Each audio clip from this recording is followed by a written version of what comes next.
joining us on this Rio Grande Valley Business Journal podcast. I'm Naxiely Lopez your host and managing editor. Today we have Teclo Garcia with us, the CEO of Mission EDC, and my former boss as well. So welcome, Teclo, and thank you for joining us and doing this. You're very welcome. Thanks for having me. I'm so excited about the publication and the website. So congratulations to you and Ramiro and everybody else. Wonderful, thank you. And so for those of you that don't know Teclo Garcia, he was named one of the power players of the year by the San Antonio Business Journal. And so he's here to talk about a number of things, transportation, investment. Teclo, tell us a little bit about yourself. Well, you're right. I was in media for several years as a reporter and an editor. And got into government relations with representing the city of McAllen for about 9 years, and then got into economic development right after that. And so as the CEO of the Mission Economic Development Corporation, we have about 12 people on our team. We have the 55,000 square foot seed building that has about 22 tenants, small businesses and nonprofits, and a coffee shop and brewery. And then the rest of my time, I spend directing the EDC, doing what most EDCs do, recruiting businesses, going through business expansion projects, creating jobs, educating the workforce. So doing all that together in Mission, it's been a real joy, to be honest with you. And Mission is a really nice, smaller city that's really thriving right now, and things are coming together in a lot of good ways. So it's good to be there at a pivotal time for the city and trying to move it forward. Sure. And one of the biggest things coming to Mission is the expansion, the commercial expansion of its bridge. I know we've been waiting for that to open. What's going on there? Yeah, someone said the biggest thing coming to Mission was the Olive Garden, but we already have that. We've gotten through that. It's here. But all kidding aside, the Anza Bridge, going to cargo with the cargo facilities, right? The federal inspection facilities on both sides. Right now, the Anza Bridge handles empty trucks going south only, and the bridge has been handling about 5,000 trucks a month, right? And so that has dipped a little bit with the tariff uncertainty, but it's still in that area.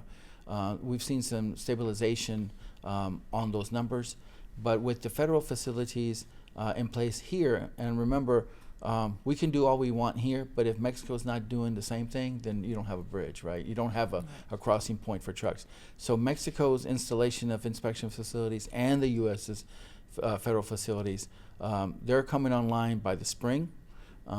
We talked to some federal officials about 2 weeks ago, the city manager and I, and they told us they were in the 90 percentile about being finished with the facilities. But some of the equipment, the specialized non-intrusive inspection machines that they use to inspect trucks and vehicles, won't be delivered until late this year, and then they're going to have to train folks to work those machines. So that'll take the actual opening date for trucks into the spring. But we're super excited. It has already spurred development in that area. We're dealing with any number of firms and projects all along that area, and we're excited to see some of those come to fruition as we get closer to having trucks cross the bridge. That's wonderful. That's going to be a big game changer for Mission. For sure. Yes, for sure. It's not a panacea. Sometimes it's difficult. People say, well, we're going to build a bridge and we're going to make tons of money. Well, there's a lot of work that goes into that, right? Infrastructure work, behind the scenes work, getting commitments, developers, private sector, public sector, feds on both sides. I mean, many people don't know this, but a bridge permit takes 7 different federal agencies to sign off on it, right? Now they're trying to streamline that by getting rid of some of the environmental clearances or making them quicker, but it does take a whole slew of folks to make it happen, and every bridge needs more personnel. So you got to figure out with the feds how they're going to fund that personnel, and you got to advocate for more funding and customs and so it's a process. It's a big process, and then you got to do the same in Mexico. Right. Does Mexico have the funding and the personnel and the infrastructure to meet the U.S.'s commitment to that, right? And so, yeah, it is. It is. But I mean, if it was easy, we wouldn't be doing it. So, right, where it's hard, and that's what we want to do, and go through it and facilitate more trade, not just for Mission.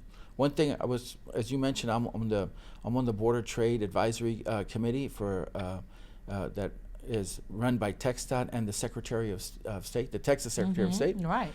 Very important for our region. Yes, and one of the things we were talking about last week when I was at the meeting was that funding for infrastructure along the border is really not funding just for the border, it's funding for the rest of Texas and the country, because the trucks that are coming through the border aren't landing in McAllen and Mission or in Laredo. They're coming through so they can get to DFW, to Austin, to Memphis and Atlanta, right, with their goods. So the funding, the projects that are along the river, especially the crossings, they are projects of national importance, right? It's not just a local little bridge, right? Right. I mean, we provide the food, right? Yeah, where does the food come from? Naxiely, we provide the Legos for the rest of the country, because the Legos factory in Monterrey ships most of their Legos that they create, and they've got like 6,000 employees on a campus in Monterrey for the only Lego manufacturing facility in the Americas. And so they ship those through Laredo up to Dallas and to Memphis to send them out throughout the U.S. and Canada and Mexico and points beyond, right? Can you imagine that? Laredo's responsible for that. So if we're not doing what we're supposed to do to build infrastructure, those parents with young kids won't have Legos to step on and hurt themselves. But yeah, no, it's very important. Very important. You're right. Food, the food supply, auto parts, you name it, electronics and produce that comes through there. All extremely important in FAR and in Brownsville, Laredo, El Paso, which handles a lot of the Apple material that comes that gets manufactured in Juarez. So all that's extremely important for us. And there's a lot of uncertainty right now when it comes to trade because of the tariffs. And what have you seen? Have you seen any sort of trends in investment? Any slowdown? Maybe apprehension? There's been a slowdown in investment in Mexico, only because the nearshoring, as you remember, was at a fever pitch 2 years ago. 3 years ago, after COVID, and there was a ton of investment in Mexico, not just from U.S.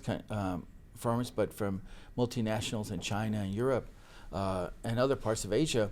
That has slowed down a little, but only because it was so high. It looks like it's slower now, but probably more in a regular now in terms of investment levels.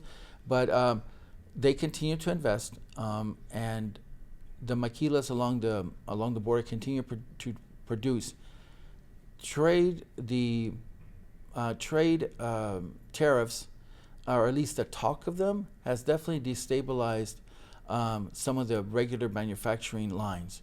You can see that truck crossings have slowed just about across the border from Brownsville to El Paso, especially in the first 6 months of the year.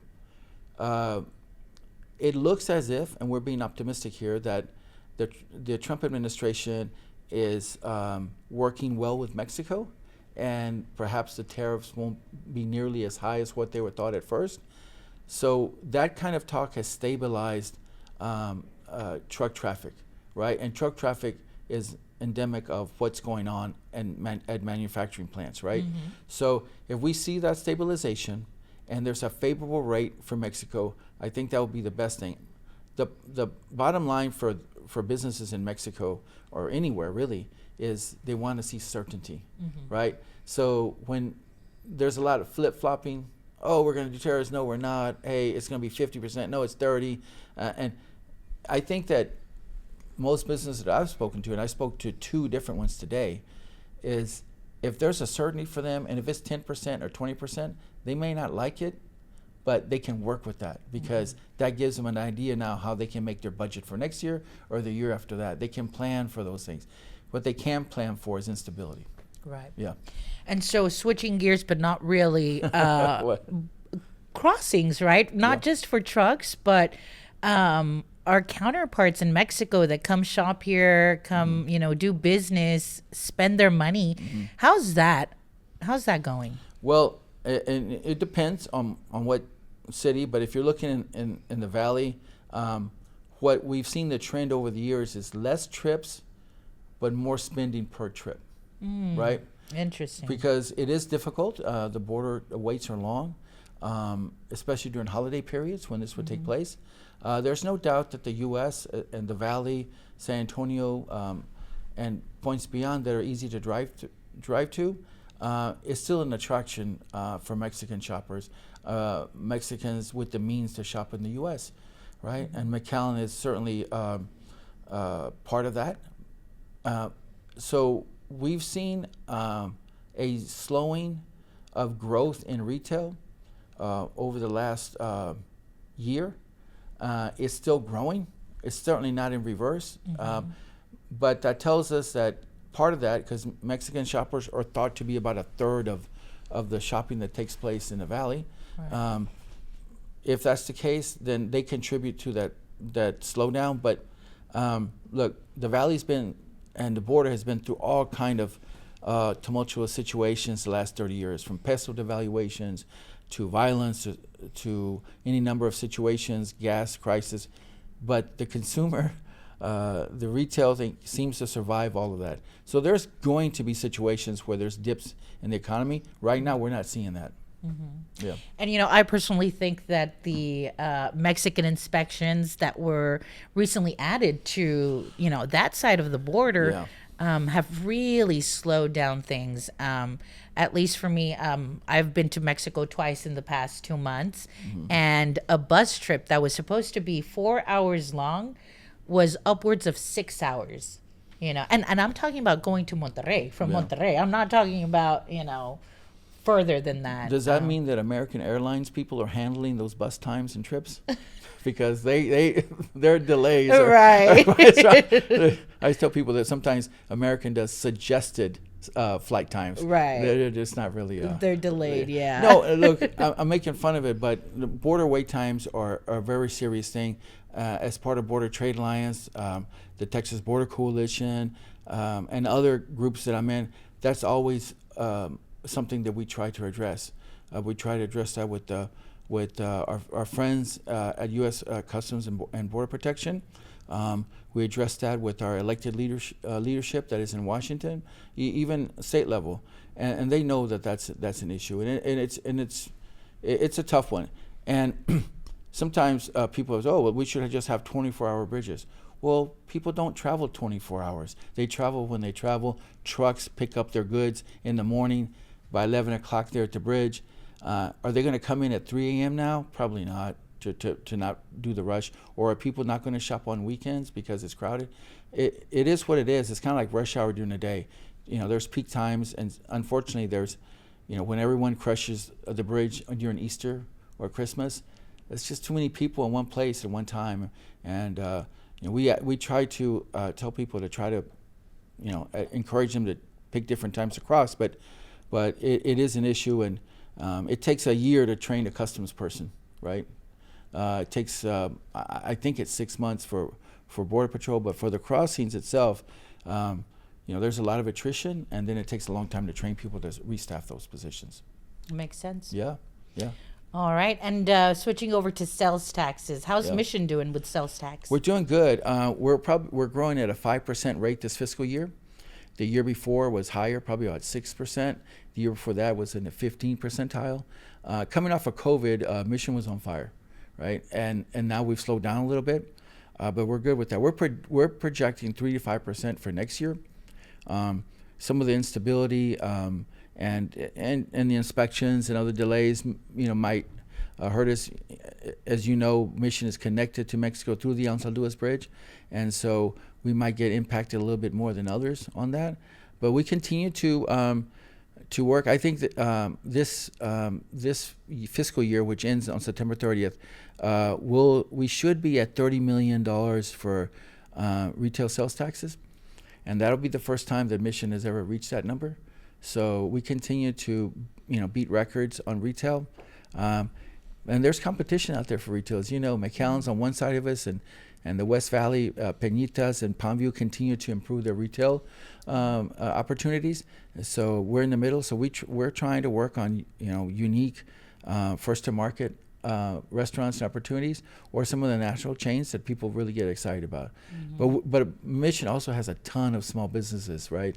And really, that's where Mission hangs its hat. We don't have a mall. We have one power center, but yet we continue to grow in retail. So we have to give credit to the small businesses in Mission that continue to open and grow and sustain themselves. And I've noticed a trend as far as new businesses coming to Mission, and not just Mission, but the Valley. Paddle club and pickleball. It seems like they're exploding everywhere. How many courts in Mission? How many businesses are opening? I think we have 4 paddle clubs, or padel clubs, clubs in Mission, and so I'll say it here. We'll claim ourselves as the capital of paddle in Mission. We have on September 22nd, I think it's called the Paddle Club, RGV Paddle Club in Mission is going to officially open. I think they've already had a few tournaments, but they'll officially open in September, and that'll be the largest one in the Valley. The bowling alley in Mission is incredible. Is also converting some of their property into paddle and pickleball courts, and then there's another paddle club on the expressway that's also opening real soon. So I think that it's kind of cool that we're kind of striking a vein of new opportunities for retail and sport and recreation in Mission. As you know, there's a lot of Mexican nationals that live in Mission, and paddle is a big sport for them. Pickleball is for us and the Winter Texans that live in Mission, and we have the largest Winter Texan population in the Valley. So those kind of forces coming together, right, are really providing this opportunity for entrepreneurs to create paddleball opportunities, and padel and pickleball. So yeah, I mean it's really crazy how many courts will be online soon. And I know there's others around the Valley as well, but certainly the ones in Mission are plentiful. And I wouldn't be surprised if more, come on board. Yeah, I just saw something on TDLR, Texas Department of Licensing and Regulation. Yeah. There's a new business coming to Cameron County. Is it a pickleball? Paddle and pickleball. Hey, man, you've seen some of these apartment complexes where there's 2 tennis courts and then no one uses them, right? I mean, that's the new tennis. When tennis was big in the 60s and the 70s, maybe the 80s, and now it's been reduced to a shorter playing surface, and it's easier for other people to play. I mean, it's really popular. It's a fun sport, so you can see more of those conversions. And where entrepreneurs can see a revenue and profit margin, then they're going to do it. All right, Teclo. Yeah. Anything else you'd like to let our audience know that maybe I didn't ask? No, but I wanna congratulate y'all in your endeavors here, because Ramiro and I have spoken for years about this opportunity, and it's really nice to see that he's gone through with the investment and all the structure and things that have to happen in order to launch a publication, right, and a website. And just congratulations to you and the whole team on doing this. This is going to be really good for the Valley. I don't think anyone expects this publication to be the rah-rah, chamber kind of publication, but just the fact that you're reporting business news, I'm sure much of it will be positive about the Valley. That's something that just hasn't been done before for a variety of reasons. But this is a great opportunity in a really thriving market, right? That's really taking the next step in regions around Texas to be there. And we need a publication like this in order to do that. Well, thank you, Teclo. Yes, of and, course. For our audience, we didn't pay him to say that. No. This is just fun. This is good. Yeah, no, thank you so much for joining us. Yes, of course. To our audience out there, remember to keep watching. The RGV Business Journal is where we explore ideas, opportunities, and businesses shaping our region. As always, we want to hear from you, so make sure you send us your story ideas and your tips at the email that you can see on screen right now, info@rgvbusinessjournal.com. See you next week.